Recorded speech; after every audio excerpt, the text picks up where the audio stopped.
So I want to respond to Reb David Barnes. He asked an excellent question about whether or not certain laws are binding on all Klal Yisrael without the presence of a Sanhedrin. So how is it that driving a car or turning on and off lights are forbidden to all Jews if the Sanhedrin did not paskin on that?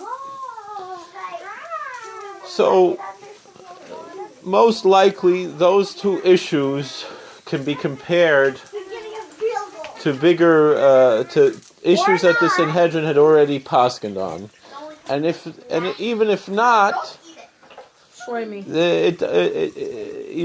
then the answer is it's really not binding on all the Klal Yisrael. There is room to say that it's binding on someone who lives in a community that has accepted those piskei halacha, and if someone does not live in a community that has accepted these piskei halacha, there's what to say that a Jew who doesn't reside in a community, is not a member of a community that has accepted that as the psak halacha. There is certainly what to say that for sure someone would not be chayiv misa. I mean, anyway, we don't have Mises Bezdin Bisman. We don't have the capital punishment for breaking Shabbos. But these issues are questions that it's not so clear whether or not it's a biblical prohibition, or a rabbinical prohibition, or a custom. It's unclear. There are different opinions. There were Orthodox rabbis in the old days who allowed all electricity to be used. This is not found today, but to be historically honest, it's not a halachic. It's not really something that's binding on all Orthodox Jews. When it comes to driving, it's a different issue. When you're driving, it's a combustion engine, so that is violating the malacha of lighting a fire. That's one of the 39 malachas, lighting a fire. And most of the poskim understand that it's prohibited. It's not really a grama, although some might say it's a grama, and so therefore it's just something that a pious Jew should avoid, but it's not an actual prohibition. Everyone agrees that it's something a pious Jew should avoid when it comes to driving a car. And there's other issues with driving a car, leaving the Tchum Shabbos, which is an Isser, an actual, whether it's biblical or rabbinical, it is something that is sourced in the rules of the Sanhedrin. So just like you can't ride a horse, you can't drive a car. However, there are those poskim who say that if one isn't paying for it, and there's no, or if somehow the riding on the subway didn't cost money, then it would be permitted to ride on the subway, because the subway is not going to leave the Tchum Shabbos. So there's a difference between a subway and a car. But with that being said, practically speaking, you're not allowed to drive a car, and you're not allowed to ride the subway, and you're not allowed to turn on the lights.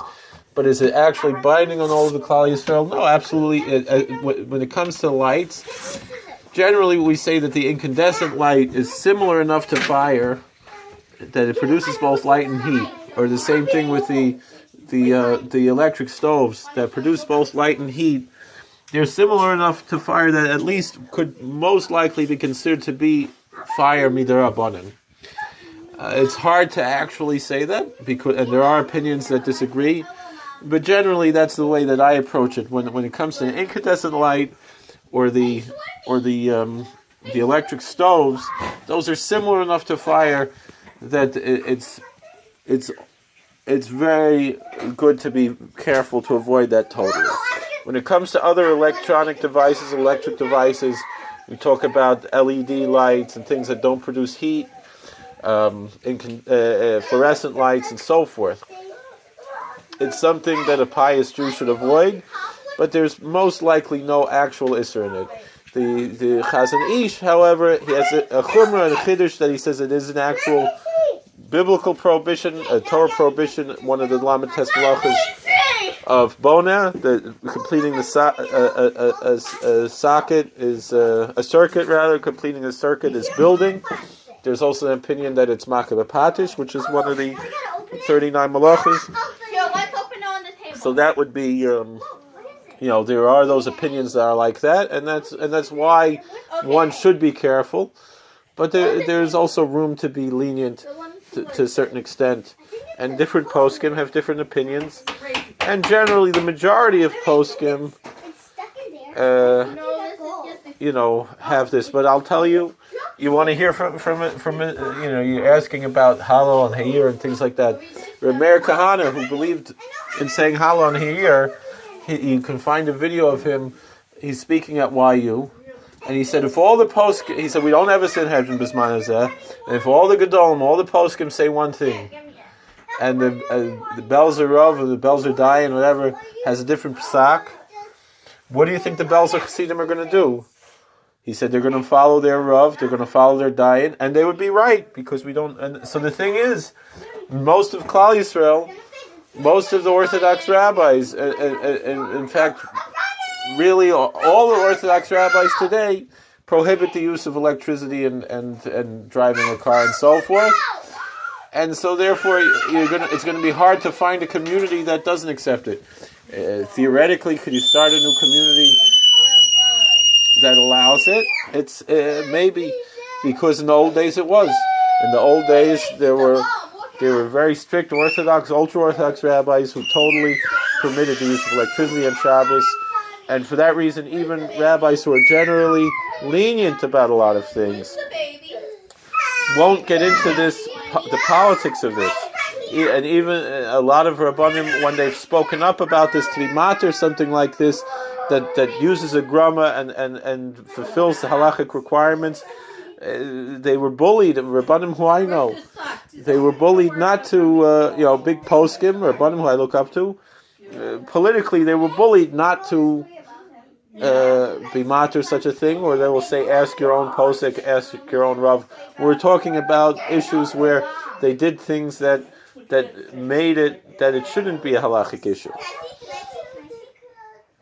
And so, and that's talking about issues with a grama on top of a grama on top of a grama that should be mutter, and yet we asr them, but it's really still not. You cannot say that's asr for the whole Klal Yisrael. It's asr. You have to follow your local Orthodox rabbi with those types of things. But no, it's I'll be the first to admit that no, these are things that are not binding on all of Klal Yisrael in the sense that they're binding universally.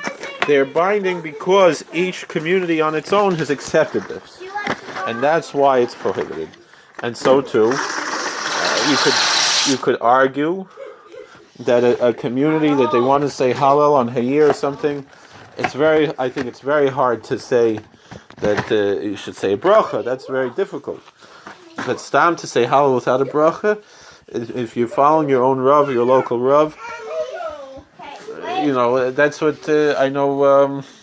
They asked, what's his name, Rav Elyashiv, who was a very popular posek in the literature world, and he said, if you're from this community where this is how they practice, you should do like that. And if you're from that community, the same thing. I saw this, there was someone, a rebbe with Hasidim, and there it wasn't a question about saying Hallel, because it's mefir sich nicht in those communities like that. But there was a question: should you go to Bechiris in Israel to vote? Should you vote or shouldn't you vote? That was the question. And this rebbe said, does your father vote? If your father votes, you vote. If your father doesn't vote, don't vote. Don't do because I'm the rebbe and you want to copy me. No, that's not the reason you should do something. You have to think of a shalom bayis in your house. Your father votes, you vote. Your father doesn't vote, you don't vote. In Israel, it's a much bigger issue. In America, everybody should vote. Although I know there's certain people they hold certain rabbanim held that even in Chutz La'aretz you shouldn't vote. There was such a thing. what's the name? Rabbi Brach from Krula. It was very famous. He held you're not supposed to vote. Elu ve'elu. Elu ve'elu devar l'kim chaim. Even I say that in the colloquial sense. Halachically, that only applied to Chazal. But colloquially speaking, I really don't, if someone authentically they're saying they're following, I don't know, Rabbi Rosenberg was a Chassidish Rebbe, and he held you're allowed to use electricity l'chatchila. Historically, there was such a thing. There were other big rabbanim that held like this, and it's very famous that Shlomo Zalman Auerbach had a whole sefer. He wasn't matter the use of electricity. He prohibited it, but he prohibited al teres minig, that it's a custom, not in the sense that it's a halachic binding thing, that's not even Isser D'Rabbanan, let alone Isser D'Oraisa. Same thing using a phone. I remember the Rabbanim who said the use of a plain phone that doesn't have an electricity on it, which it's hard to find today, it is not any actual Isser, it's only Uvdin D'Chol. The same thing, Uvdin D'Chol means reading a newspaper on Shabbos, also Uvdin D'Chol. And a lot of people, the pious people, they don't read newspapers on Shabbos, and it's the same type of thing. So we have to understand where things come from, and yes, you shouldn't do it. But also, on the other hand, do we have to look down on people who don't? The problem is a lot of people are so ignorant, so when it comes to Lamed Tes Malachos, they're also not. Meaning, you want to do kiruv with someone is coming into Yiddishkeit and you're trying to be makarev them. So the main thing is when it comes to Shabbos, Lamed Tes Malachos, you want to go on with chumras. It's good, and if you're part of a community, the same thing. Like Rabbi Bar Tzadok always says, he says, is there a halachic requirement to wear yarmulke for a man to cover his head? No, even for a woman to cover her head. There are poskim who said that Bismana said that it's not required. Other things, there's a lot of different opinions in halacha. Are you allowed to brush your teeth on Shabbos? Rav Avadia Yosef says you're allowed to. Ashkenazi poskim generally say you're not allowed to. You're allowed to take a shower on Shabbos. There are different opinions, but you should follow your community's opinion with these things. You shouldn't go around. You're part of a particular community, and everyone covers. All the men cover their head. All the women cover their hair, and it's proper to do so. And then you're going to say, well, there's no halachic requirement to do so. No, you can't do that.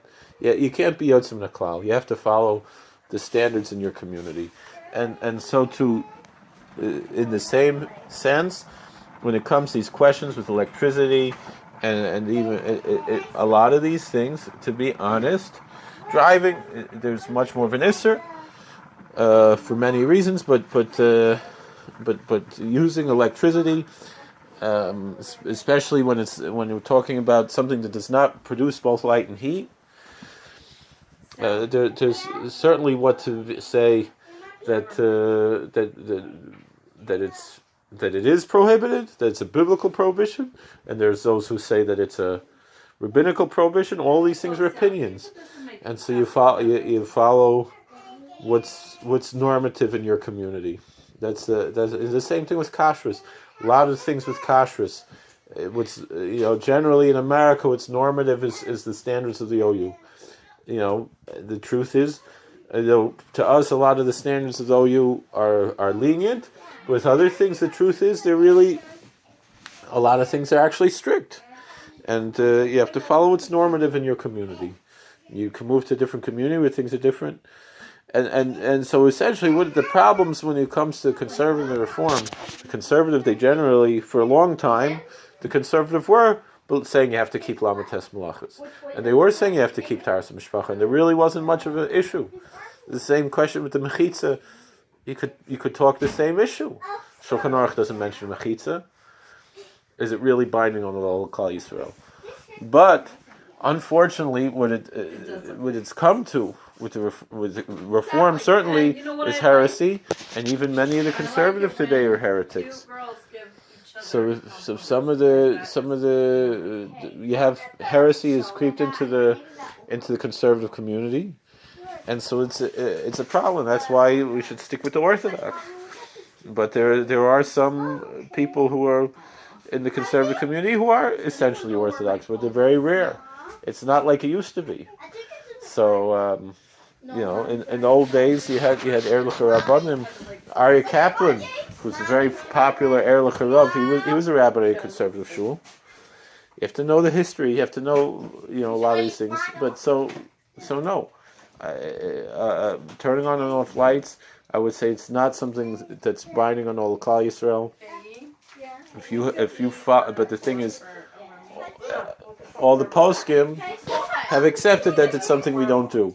Some say for one reason, some say for another reason, some say that there's really no reason, but just something we do. And Amal is Gevein, there were Orthodox who allowed it. So again, you have someone you're dealing with, who you're trying to make them from, you take them step by step, and you say, all right, with electricity, you don't have to worry about that right now. Let's worry about that one. And so it's taka. I would say it's not really binding on the old Klal Yisrael, but still, essentially, with all that being said, this is a totally different question than the saying Hallel, because it's one thing to say you should do something, to bind someone with an aseh, and there's something else with avoiding a violation. We're worried that we might avoid the violation, and so we have to be careful not to avoid the violation, and so we're being strict. And it's proper to be strict, because we're trying to avoid the violation. So too, with the saying Hallel, Rav Soloveitchik said it could be violating a violation, a prohibition. And certainly saying a bracha, and you're making a bracha of Atala, or bracha she'ein tzricha. That could also, it's an issue, it's a problem. And so who has the right to make those types of decisions?